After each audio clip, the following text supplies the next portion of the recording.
be very far. Okay, well, we'll get started there. Okay. Call to, it's now 4:32, I call the meeting to order. If we could stand for the Pledge of Allegiance. I pledge allegiance to the flag of the United States of America and to the republic for which it stands, one nation, under God, indivisible, with liberty and justice for all. So our last meeting from November 10th, we had talked about the policy JVA, JICFB, KHA, which have all been brought to the full committee and are going through their readings now. We had talked about future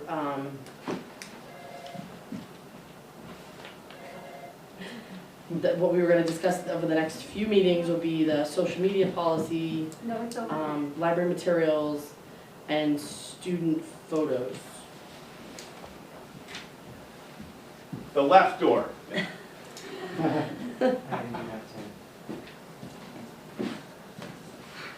Hope Mary got that.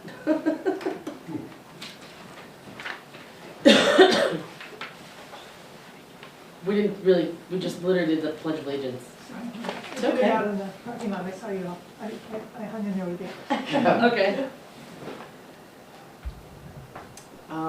So, I don't know if we want to do review and approve of minutes. Have you had the opportunity to read the minutes? Motion approved minutes. Second. All in favor? Aye. Aye. Okay.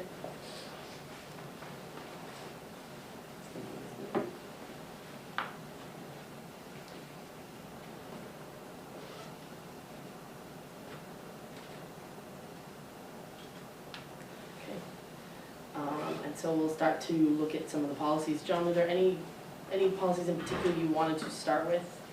I think just for expediency, we could start with student photographs, because I don't think there's a lot there unless we're trying to solve an issue I'm not aware of.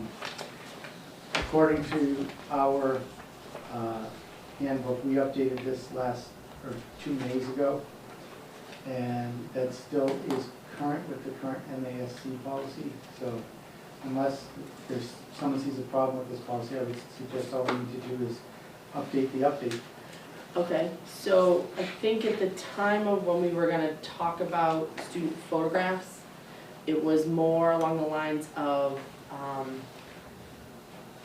covering social media as well, and it wasn't just because I think the MASC has a policy, their policy really is just photographs for like school photos, but I think it's more than just that nowadays, because you may have other people who are putting photos out there as well, and I don't know if we need to consider making a reference to another policy in their photographs, because I've had parents actually ask me if we have a policy about their kids' photo being used on social media websites through the district, and I know that there are some other forms that get signed by parents that kind of release that, but We do have a social media policy. It's policy IJNDD. I think that might be one that would be worth taking a look at, because that has been updated by MASC. It's not posted for this meeting, but I Yep. recommend taking a look at that in the Yep. future. IJNDD. and so that was one of the ones at our last meeting that we had mentioned would be a future discussion, so I don't know that at the time we had the exact policy, but we did know that it was kind of between the social media policy and the acceptable use policy, and potentially just making reference, cross-reference on the photographs to those, so that, you know, it kind of all ties to other things.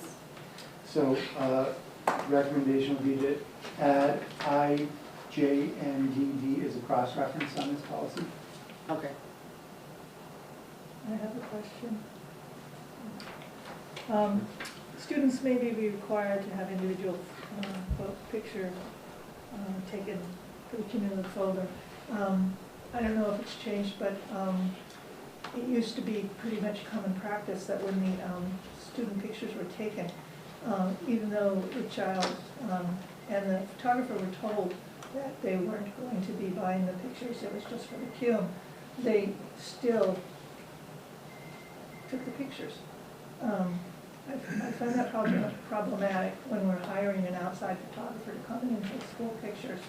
And there's a child who has a situation where one or more of the significant others in the child's life is banned from having pictures of them or letting people see them or where they're at, that we're allowing outside. So I think it's just something to look into. Do we allow, you know, commercial photographers to come in and it's more convenient for them because then they just take from A to Z all the kids. And we tell them, no, you can't have this one, we're gonna take that one. But it's still in the machines digitally.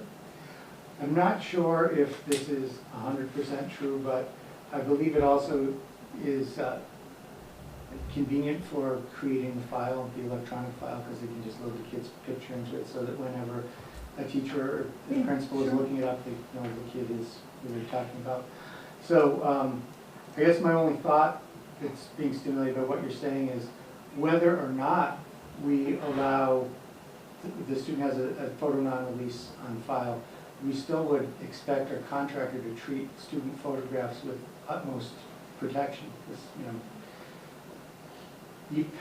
you could do bad things with photos even if the parent has agreed that the student will be photographed. So I'm not sure if it adds another level, I guess what I'm saying. Yeah. If we don't trust the photographer with those students, we shouldn't really be trusting them with any students, I guess what I'm saying. So I guess that's the question of, in your experience, right, because this isn't really at the school committee level, but from a policy standpoint, when we are hiring a vendor to do something of that nature, is there a contract that they have to sign, or, I know that we have some other policies for contractors that maybe we need to take a look at that policy as well. I don't know what it is off the top of my head, but I can research that, go through the policies and try to bring that to the next meeting. Sure. We could, If it's something that we should, just to make sure that, you know, we're covered. And I'm assuming there must be some Mass General language for how that gets handled. I can tell you, I've never had a problem with a photographer doing class pictures. Where I have, at one time, had a problem was with an outside group, like, I'll just use one, this wasn't the group, but like Birds of Prey coming into the school. Sometimes they like to take photos for their own social media. That's where, in the past, I've had to really sort of strengthen the expectations for people coming into the schools, because they're not necessarily aware of confidentiality in the same way school people are. Sure. So that, in my experience, has been where it's come up. Okay. So I think that to some degree, that's also why there was a question about parents and photos, because of similar, it's just been school sanctioned events where there may be photos that are there, and then they get posted on social media. And it's like, you know, some parents want the ability to not have their child photographed, but it's, you know, it's how do you make sure that there's that acceptability on the social media side of things, and I know that that's, you really kind of can't control that, but do we have something should we have something in our policy? Should something get done in a wrong manner? Or are photos used not in the right way? Well, we have something, we have a policy that's called professional conduct or something like that. If one of our staff members was using a student photograph in an inappropriate way, we'd be able to follow up through that policy. Where it becomes a little trickier is when you have a public event, popsicle day, whatever, and people are taking pictures of their kids and they want to share them on Facebook. They may have pictures of others in the background who were not necessarily consented to by the parent. That, Sure. I really don't know how to control for. Okay. Simple, you don't let it happen. How do we do that, that we can't Parents aren't confiscate? authorized to take pictures. And I guess you just have to make it make it known that at the event that you're having, that photographs are not, I mean, you either have acceptance and approval from everybody, or nobody can do Or it. no one can do it. We could work on that. I think it would be potentially challenging, but we could do it. I recognize that there is a challenge to that. I just think that there's a small group of people who are not happy about that. We also have to take them into consideration too, not just those that are okay with it. And it's not just not being happy. Some of them it's, you know, Protective. safety reasons. Some Mhm. kids are in, you know, not able to be seen by certain people, et cetera. Sure. And photos, photos are so difficult because one of the things I ran into, even at the second and third grade level, was the posting of child offenders photos in the office. And there was a child whose father was a rapist of his mother in my school. So every time he went into the office, he would see that photo. And I think it's absurd that we have to do that. But I think that that's where language should be very clear so that everybody has the same expectations when they're walking into a school event, so that it protects, right? Because at the end of the day, we provide a form that the parent marks either yes you can or no you cannot share my child's image. And whether it's a parent's image that gets shared on social media inadvertently or whatever it may be, the responsibility lies on us as a district. And so if we don't have a rock solid process for parents to be aware of that and then very clear defined language, I would encourage us to make sure that we have that. I mean, I'm assuming that every parent knows that there's a form that gets signed, that they authorize. Not having children in the district, I can't specifically say that I've seen this form to know what it looks like. You know, it's hard to speak to something I'm not aware of, but I hear about it from different members of the committee. I'm years removed, but we all signed one. I remember either you check yes or no when they entered kindergarten. And I don't know if that still takes place, but that did occur with my form. So then it begs the question of where's that form and does that follow them through the schools that they go to? You know, in Wilbraham, you go to multiple schools and They then have to the to high have school. every- Like when they came to a different school, they do the It'd be in the paperwork. queue. It'd be, but now I believe it's that it's in the handbook and you have to opt out. So you have to, you know, take that page out of the student handbook and opt out of photographs. If you do nothing, you're in. Oh, It's opt out now. I didn't know. So I guess there's the handbook, I guess I'll have to go back to the student handbook to see if that's in there because teachers should have the same option in the employee handbook as well. Oh, that's true. And I don't know that that's in there as well. I don't know. Okay, so we'll table this one. Yeah, I do know that it's in the student handbook, I don't know if there's anything for employees. It's a crazy world, right? You wouldn't think that I you know. spend as much time. But, Photos. on this policy, can we just add the last sentence in front of sponsoring? Can we put the word aforementioned, please? Where do you want that? Before the word sponsoring, so it would read, to be used by the aforementioned sponsoring group. So we reference this term sponsoring group, but we never use it, so it's tying it back to schools, parent organization, student council, designated student committee, or staff committee. So I would, if I'm reading this, that's who they're trying to tie it back to. However, it's wide open, so a sponsoring group in theory could be Okay. anybody and their brother. Mhm. So now that ties it back to the first paragraph. Okay, I have no issue with that, we can have that. Is there anything else you wanna do with this policy?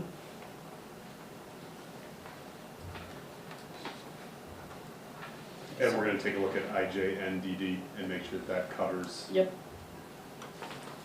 So the next meeting we'll review that policy and then with agreements, then we'll add a cross-reference to this, student photographs policy in there.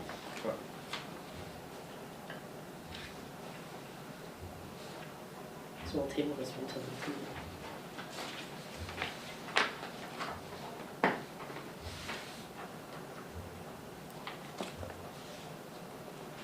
Okay.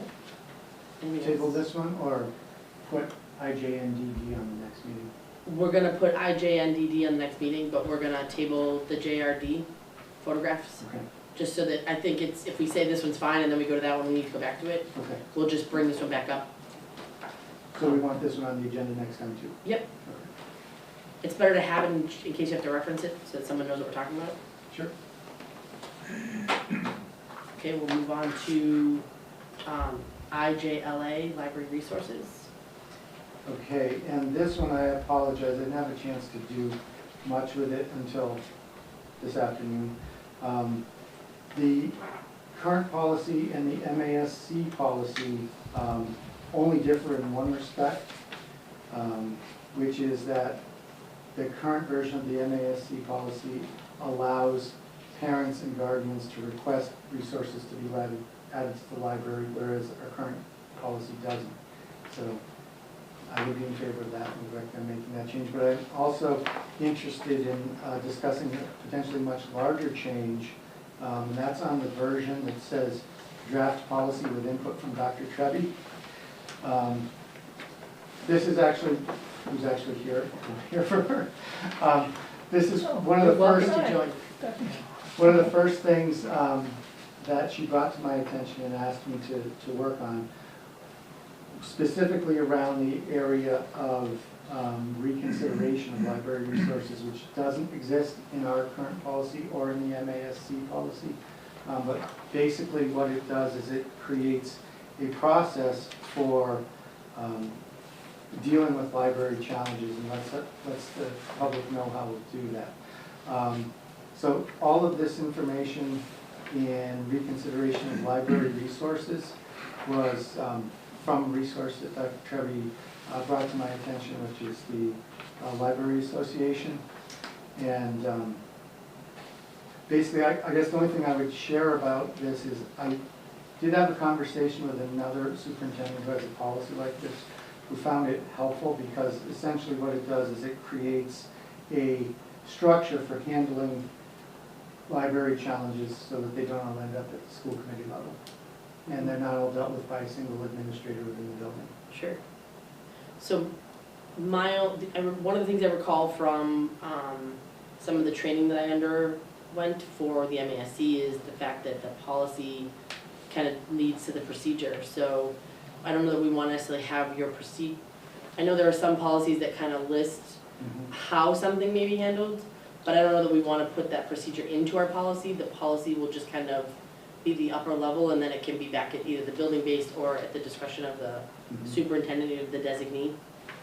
So I don't know that we want to be so specific to have the procedure in the policy, but I want to make sure that people, if you're going to have a procedure, you know, that we do that and it kind of goes across all levels, because we have multiple buildings, so.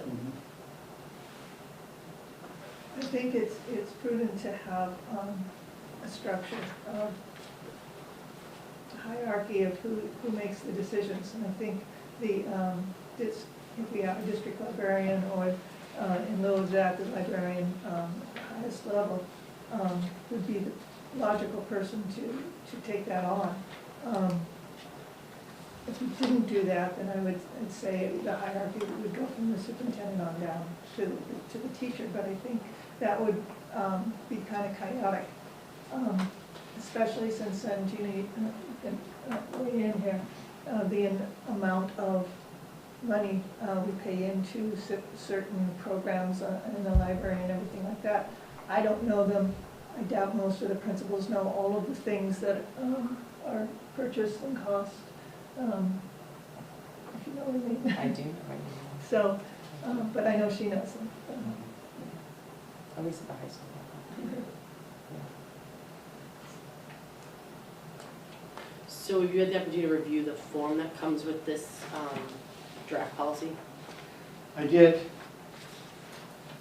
I think that, for what I understood you to say, is maybe the 3 pages of procedure is a little bit too much in the weeds.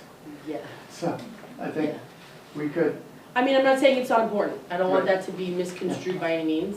I just think that that's where it could go to the website for the district, and it should go into the student handbook, where there's a procedure for something, or in even the form. I don't know that we want to be saying that we've delegated responsibility. It's not that we delegate that responsibility. I just think that that's not our role.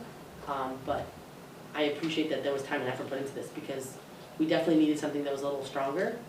And I'm all for having this information within our district. It's just like, where are the right pieces for it to go? So one way we could do that is, under reconsideration of library resources, maybe just include this preamble piece and then say something like,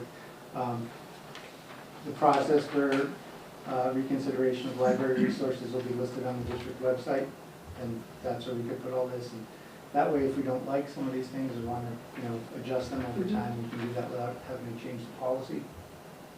Yeah, that's fine by me. Where would the policy be? Or excuse me, where would the process be? On the district website.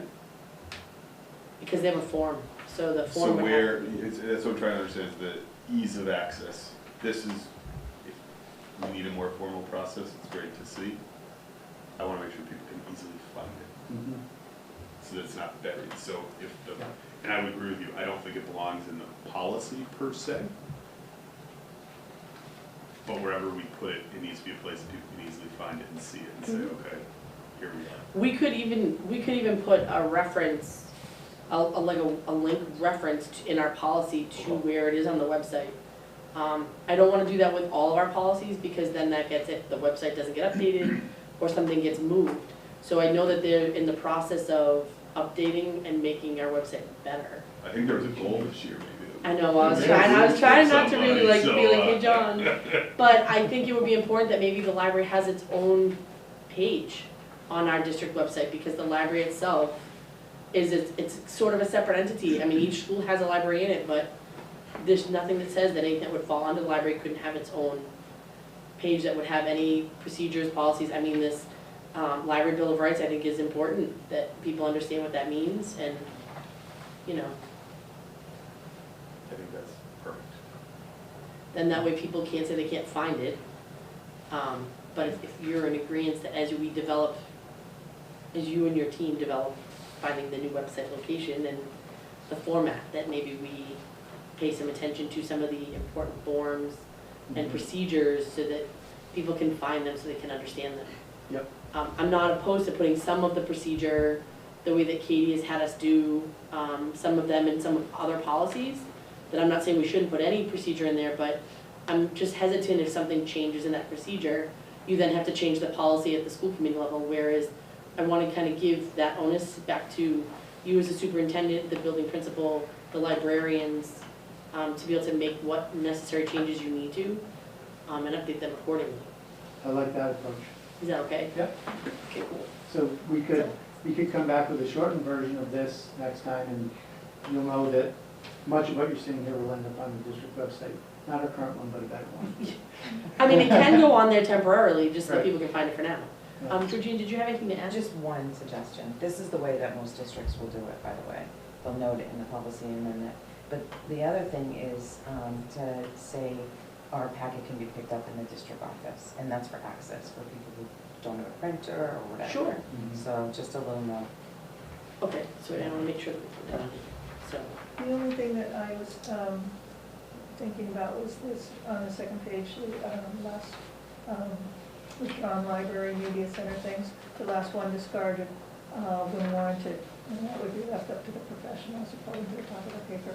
I think the way our district has discarded materials, textbooks, books, etc., and not even, even in the summertime, include having teenagers clean out closets and things, lots get discarded that weren't to be discarded. I think it doesn't belong necessarily in this library, but I think it needs to have a policy of how we discard and what we choose to discard, and the value amounts of it, because everybody is looking at our budget. so I think there actually is a policy Is there- about how you remove, Determine yes. discarded. It's not dollar amount based, because everything Right. depreciates, but there is a policy, I don't remember where it is, but I can bring that for the next meeting. But that might be I have nice seen to one about how reference they- that policy next to the library, because the library also reallocates the books and moves them and buys more and all that. How many school librarians do we have in the district? Just one. That's what I thought was the answer. So I would be the term school librarian, because it talks about it going to a building level, right? The composition would be decided by the building level principal.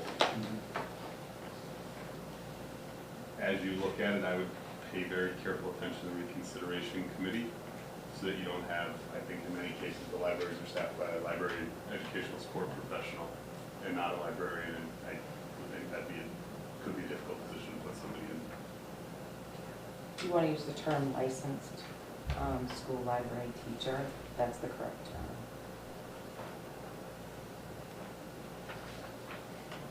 And then you can differentiate. We tend to use the word librarian generically. We shouldn't. You know, they teach you at a young age that they're the ones that take care of the books. I love those books.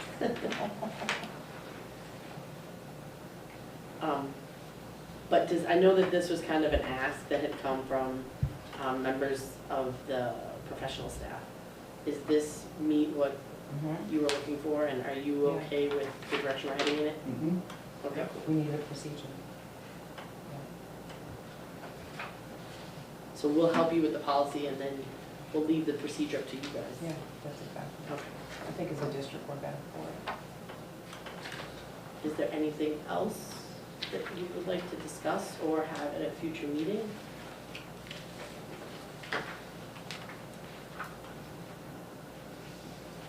Any other policies that need to be reviewed? We had talked once about the procurement policy and how the MASC had been making some changes to that policy. They are still not ready to come forward with something. That's right. They're waiting on the Office of the Inspector General. I've been paying attention to it Yeah. because I know it's something that Aaron has been waiting for. But there was some guidance in the recent MASC newsletter that stated that we should follow the same course as what the previous policies had done. And so I'm assuming that that's what policy had been followed for, I think at the last school committee, unfortunately I wasn't able to attend because I was sick, but they had voted on the, The audit? yes. And so we followed, I'm hoping that we followed that procedure and not the new Yes, suggested one. yes. Okay. All right, is there any other topics that you would like to talk about? No. So the next meeting will be, what do you think? 2 weeks, 3 weeks? When would you like to have the next meeting? When will you be available, John? I want to make sure it meets your I'm gonna ability. defer to Aaron on that one. Well, I want to make sure that. What are we meeting on? So we're going to discuss the photographs. The future meeting will be the photographs again, the social media policy, IJNDD. And then we can, if it's available and ready, we can talk about the library one. Mhm. If it's not ready for the next meeting, then, I mean, if we need to, we don't have to do this every week, we don't have to do it every other week. We can wait and do a meeting next month, if that's feasible. So I was, I was gonna say, if neither of those are super time sensitive, given that it's the budget season or budget season starting, I don't know, especially with your calendar, if it makes sense to move to February as opposed to trying to put another one in 2 weeks to vote, or? I'm not as opposed to trying to wait and do it, just have one meeting a month. There's nothing really that's come out of MASC that really needs to be reviewed or, added that we don't already have a policy for. So, I mean, why don't we look at February then? Can you look at John's February calendar? Do you wanna stay, Wednesday nights at the 4:30? I mean, how are you guys on February 1st, which is a Wednesday? Huh? Yeah. Or is that the second? I That's, forget. Valentine's Day is the No, 14th. no, I said Groundhog Day. Oh. February That's the second. Oh, no, just a minute. Wednesday the 1st is good for John, Okay, same time, 4:30? same time, 4:30. Would that work for you? Hold on, I need to look something up, sorry.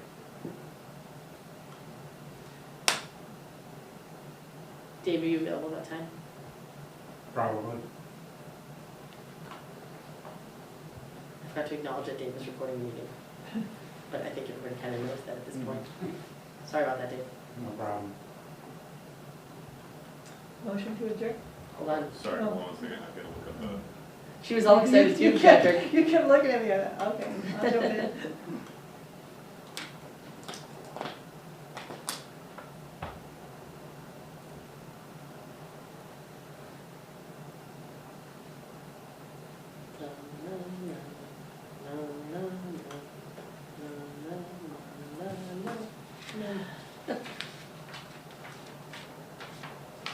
I cannot do the first.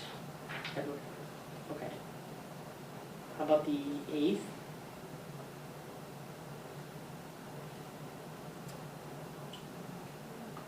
I'd say either February 7th or the 8th. It's a Tuesday or a Wednesday.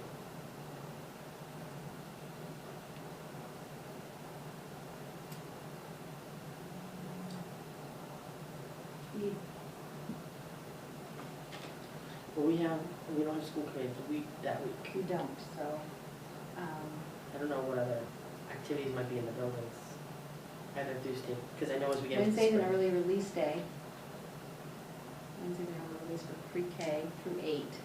I can participate remotely on the first, Okay, if everyone's okay with that, which is still permissible. yeah, no, that's fine. I can participate remotely. Okay, so the next meeting will be February 1st, 2023, because I keep writing 2022, at 4:30 PM here at the district office. Is that with you? Yep. Okay, so, Motion to adjourn. Second. all those in favor? Aye. Aye. Time is 5:03, we're adjourned. Thank you very much. Thank you.